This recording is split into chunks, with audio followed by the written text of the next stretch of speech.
Il y a énormément de personnes qui voudraient commencer à trader le forex, mais qui se trouvent des tas d'excuses, comme par exemple, je n'ai pas le temps, je n'ai pas beaucoup d'argent, je n'ai pas envie de perdre tout mon capital, je suis mineur, je n'y connais rien, etc. Donc dans cette vidéo, je vais vous montrer comment commencer à trader sans argent, sans connaissance et sans prendre énormément de temps. On se retrouve derrière mon écran, c'est parti.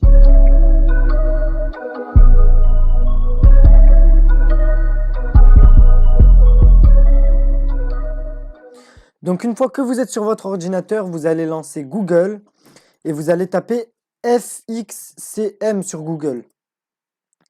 Donc qu'est-ce que c'est FXCM? Donc c'est écrit ici, en fait FXCM c'est un broker. Broker ça signifie juste courtier. Donc c'est un courtier par lequel on va passer pour trader le marché des devises parce qu'il est spécialisé dans le marché des devises, d'échange, voilà, donc dans le forex quoi. Donc on va cliquer sur FXCM. Ensuite là vous allez cliquer sur compte démo ici. Voilà, donc ensuite vous allez arriver sur cette page-là. Donc ça va vous ouvrir une nouvelle fenêtre. Vous allez renseigner votre prénom, votre nom de famille, votre email, votre téléphone, votre pays et votre devise. Donc je vous rassure, c'est un compte démo, ça signifie que ça va être un faux compte. En fait, vous allez être en simulation de trading, ça va vous permettre de vous entraîner. Donc pourquoi FXM propose une simulation de trading? C'est juste parce que avant que quelqu'un souscrive un compte chez eux, il a le choix de pouvoir tester la plateforme et de tester les services de FXM. Donc c'est pour ça en fait, FXM va proposer une simulation de trading pour que ses futurs clients puissent tester ses services et être rassurés pour pouvoir ensuite souscrire un compte réel. Nous, on va juste se servir de cette opportunité pour faire un compte démo et pour pouvoir s'entraîner au maximum au trading avant de faire du réel. Du coup là, ici, on va cliquer sur soumettre. Une fois que c'est soumis, vous allez recevoir un identifiant, moi je vais le copier, et un mot de passe. Donc notez bien votre identifiant et votre mot de passe. Vous allez ensuite quitter cette fenêtre. Voilà, vous allez revenir sur le site FXCM et vous allez descendre jusqu'en bas pour cliquer ici sur télécharger la trading station. Vous allez ensuite cliquer ici pour télécharger la trading station et ensuite vous allez lancer le logiciel. On se retrouve du coup sur la trading station. C'est parti. Donc une fois que vous êtes sur la trading station, vous sélectionnez ici démo et ensuite là vous allez rentrer votre numéro de compte et en dessous vous allez rentrer votre mot de passe. Pour moi c'était 8611 et on va cliquer sur login. Voilà, une fois que vous arrivez sur le truc FXM, vous allez avoir cette page qui va s'ouvrir. Vous pouvez la fermer, on s'en fout complet. Une fois que vous êtes login, vous allez arriver sur ça. Donc si jamais le truc est en français, vous allez cliquer ici sur système. Vous allez aller sur options et vous allez régler la langue. Du coup, vous trouvez la langue. En gros, c'est des paramètres ici. Moi, tout est en noir parce que j'ai changé dans les paramètres. Ici, dans options, j'ai mis en noir. Voilà, j'ai choisi Midnight. Mais vous allez tout avoir en blanc et c'est strictement pareil. C'est juste pour des goûts que j'ai mis tout en noir. Ici, vous allez avoir toutes les paires qu'on peut trader. Donc l'euro contre le dollar. Ici, c'est l'or contre le dollar. Ici, c'est la livre contre le dollar, etc. Vous allez avoir 3 lettres avec un slash et 3 lettres. Du coup, c'est des sortes d'abréviations. EUR, c'est pour euro et USD, c'est pour dollar américain. Après, GBP, c'est pour la livre. Donc, autrement dit, le pound. Vous avez aussi EUR, donc euro. Ici, JPY, c'est yen. Et vous en avez pas mal. Après, ça, vous pourrez vous renseigner. C'est très facile à trouver. J'ai oublié de vous dire un truc très important par rapport à cette station de trading. Moi, j'ai le même compte en réel parce que je trade de l'argent réel. Et c'est exactement la même chose. Tout est identique. Même les graphiques que vous allez voir, c'est identique. Il n'y a aucune différence, mis à part que votre capital est un faux capital. C'est la seule différence qu'il y a sur ce compte démo. Ensuite, après, il y a une différence, mais qui n'est pas dans la plateforme, c'est que quand on trade en réel, on subit des émotions et des biais psychologiques qu'on va devoir maîtriser. Alors que quand on trade en démo avec du faux argent, on ne va pas avoir d'émotion, on ne va pas se dire ah, peut-être que je vais perdre tout mon argent, etc. Du coup, là, normalement, dès que vous avez ouvert FXM, vous avez dû avoir des graphiques qui se sont ouverts, un truc qui s'appelle Market Scope en haut. Vous allez le fermer. Comme ça, je vais vous montrer de A à Z comment on le fait. Donc, vous allez cliquer ici sur graphique. Vous allez faire nouveau Market Scope. Ensuite, vous allez arriver sur ça. Donc, tout d'abord, vous allez fermer tout ça parce que c'est trop compliqué pour un débutant. Voilà. On va quitter ça, quitter ça. Même ça, on va le quitter. Et même ça, on va le quitter. Du coup, voilà, vous avez quitté tous les graphiques et vous allez cliquer ici sur Fichier. Vous allez cliquer sur Créer un graphique. Et là, on va avoir des choses qui vont être importantes de maîtriser ici. Donc là, la monnaie, c'est la paire de devises qu'on va vouloir trader. Donc ici, vous avez plein de paires de devises. Ça, c'est un indice boursier. Après, il y a des indices boursiers, il y a des matières premières, il y a même des crypto-monnaies. Mais en général, dès qu'il y a 3 lettres et 3 lettres après, c'est une paire de devises. Sauf ça, sauf XOUSD et sauf XAGUSD. Mais sinon, ça, c'est une paire de devises, ça aussi, etc. Donc là, on va choisir notre paire de devises. Pour commencer, on va prendre l'euro contre le dollar, qui est ici. Ensuite, la période, ça s'appelle le time frame. Donc le time frame, on va mettre en D1, ça veut dire journalier, ça veut dire en une journée. Ici, l'intervalle de données, on va mettre un mois. Je vous explique par la suite à quoi ça correspond. Et on va cliquer sur OK. Voilà.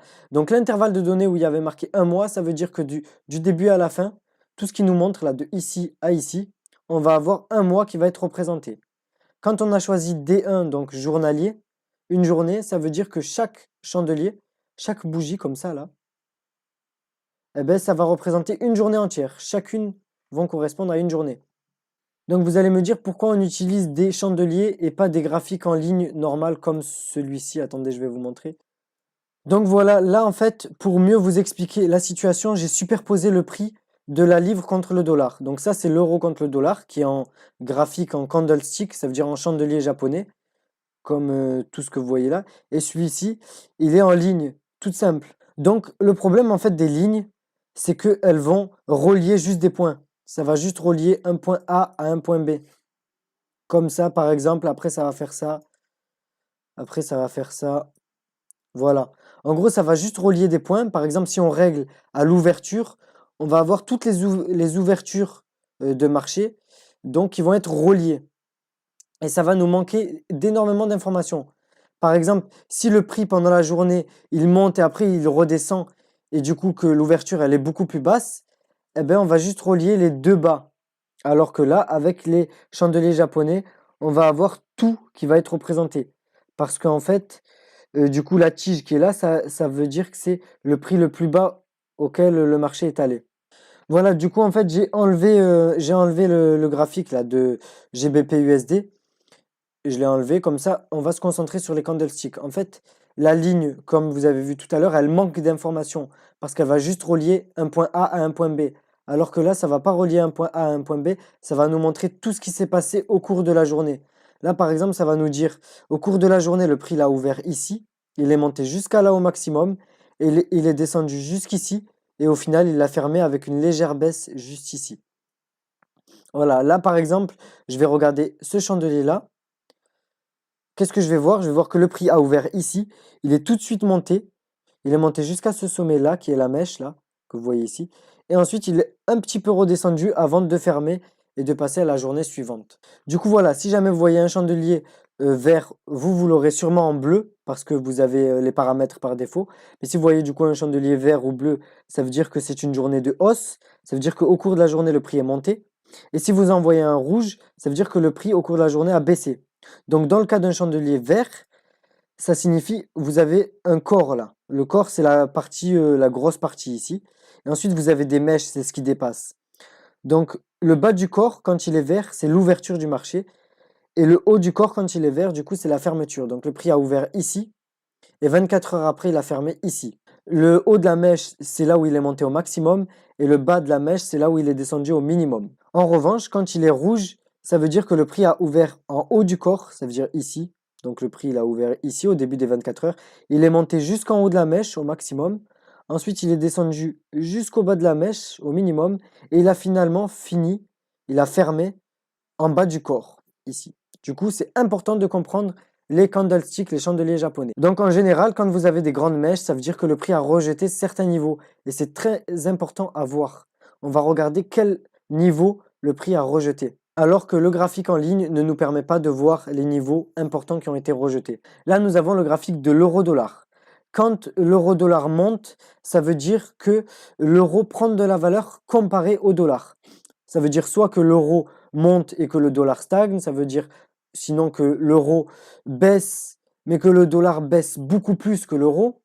Ça veut aussi vouloir dire que l'euro a fortement monté et le dollar a aussi monté, mais beaucoup moins que l'euro, etc., etc. Il y a de multitudes de combinaisons possibles.